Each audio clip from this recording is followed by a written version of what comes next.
ராமநாதபுரம் மாவட்டம் ஒச்சதேவன் கோட்டை என்ற கிராமத்தில் சுதந்திரம் பெற்ற காலத்திலிருந்தே குடிநீர், பேருந்து உள்ளிட்ட அடிப்படை தேவைகள் இல்லாமல் மக்கள் அவதிப்பட்டு வருவதாக குற்றச்சாட்டு எழுந்துள்ளது. இதுகுறித்து அப்பகுதி மக்களிடம் நமது செய்தியாளர் குமார் நடத்திய கலந்துரையாடலை தற்போது பார்க்கலாம். ராமநாதபுரம் மாவட்டம் கடலாடி ஊராட்சி ஒன்றியம் காணிக்கூர் ஊராட்சிக்கு உட்பட்ட ஒச்சதேவன் கோட்டை என்ற கிராமம் சுதந்திர காலத்திலிருந்து உரிய குடிநீர் வசதி இல்லாமல் ஒதுக்கப்பட்ட பகுதியாகவே இருந்து வருகிறது. இந்த பகுதியில் சுமார் 200க்கும் மேற்பட்ட வீடுகளில் பொதுமக்கள் வசித்து வந்தாலும் இந்த பகுதியில் அடிப்படை தேவைகள் இல்லாமல் மிகுந்த சிரமம் அடைந்து வருகின்றனர். அந்த பகுதியைச் சேர்ந்த மனோன்மணியன் என்ற பெண்மணி இருக்காங்க, அவங்கள்ட்ட பேசுவோம். அக்கா வணக்கம். உங்கள் ஊரில் என்னென்ன வசதிக்காக நீங்கள் இவ்வளவு பிரச்சனைகளை சந்திச்சுட்டு வர்றீங்க?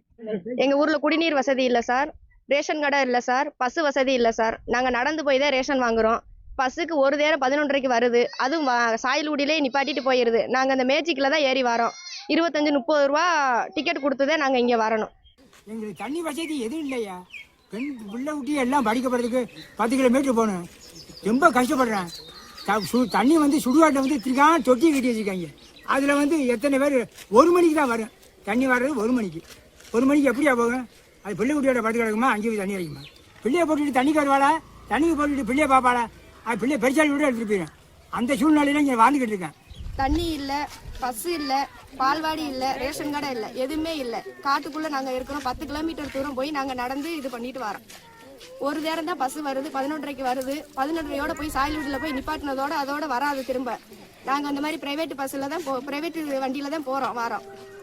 ஒரு நாளைக்கு 50 ரூபா செலவழிச்சு தான் போகிறோம். தண்ணி சுத்தராகவே வரலை. ஒரு வாரத்துக்கு ஒரு தடவை தான் வருது. நாங்கள் தண்ணி விலைக்கு வாங்கி தான் நாங்கள் குடிக்கிறோம். எனக்கு 74 வயசாச்சு. என்ன தண்ணி குடிக்க 20 ரூபாய்க்கு வாங்கி தான் குடிக்கும். இங்கேருந்து கூப்பாங்க போனோம்டா காட்டுக்கிற காட்டில் வேலியில் நடந்தே போய் 20 கிலோ செமக்க முடியாமல் தர்றோம்.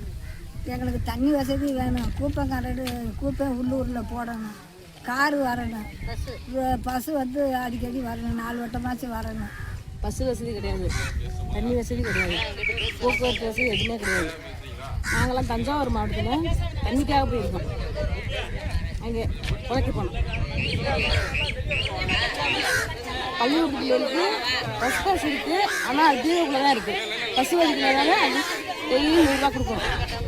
பஸ்ஸுக்கு ஒருத்தருக்கு காசு இருக்குது இல்லாமல் இருக்கும். டெய்லி 400 ரூபாய்க்கு விறகு வெட்ட போகிறோம். விறகு வெட்ட போய் ஒரு வாரத்துக்கு 1 வாரம் கழிச்சு தான் காசு கொடுப்பாங்க. அது டெய்லி அன்றாட கொடுக்க வசதி இல்லை. ராமநாதபுரம் மாவட்டம் இந்த ஒச்சதேவன் கோட்டை இந்த கிராம பகுதியில் இருக்கக்கூடிய சுமார் 500க்கும் மேற்பட்ட கிராம பொதுமக்கள் கடுமையாக பாதிப்படைந்துள்ளார்கள். இந்த பகுதியில் உள்ள ஊரணியினுடைய நிலத்தடி நீர்மட்டம், ஊரணியினுடைய தண்ணீரே இல்லாததால், மழையும் பெய்யாததால் நிலத்தடி நீர்மட்டம் இறங்குவதால் குடிநீருக்காக கடுமையாக பாதிக்கப்படுகிறார்கள். அதே நேரத்தில் ஒவ்வொரு வீடுகளிலும் தள்ளுவண்டி வைத்து பல கிலோமீட்டர் தூரம் சென்று குடிநீர் கொண்டு வரக்கூடிய ஒரு அவலமான சூழ்நிலை ஏற்பட்டுள்ளது. இந்த பகுதியில் கூடிய முன்னாள் அமைச்சர் திரு ராஜகண்ணப்பன் அவர்கள் தற்போதைய எம்எல்ஏவாக இருக்கிறார். 2 முறை இருந்தும் எங்கள் பகுதிக்கு வரவே இல்லை. குடிநீருக்கு எந்த விதமான நடவடிக்கையும் எடுக்கவில்லை. அதே போல ராமநாதபுரம் மாவட்ட நிர்வாகமும் பகுதியில் இருக்கக்கூடிய ஒன்றிய நிர்வாகமும் இந்த கிராமத்தை தொடர்ச்சியாக புறக்கணிக்கப்பட்டு வருவதாகவும், உடனடியாக எங்களுக்கு குடிநீர் ஆதாரத்தை ஏற்படுத்தி தர வேண்டும் என்பதே இப்பகுதி கிராம பொதுமக்களுடைய கோரிக்கையாக உள்ளது. ஒச்சதேவன் கோட்டையிலிருந்து குமார், நியூஸ் 7 தமிழ், ராமநாதபுரம்.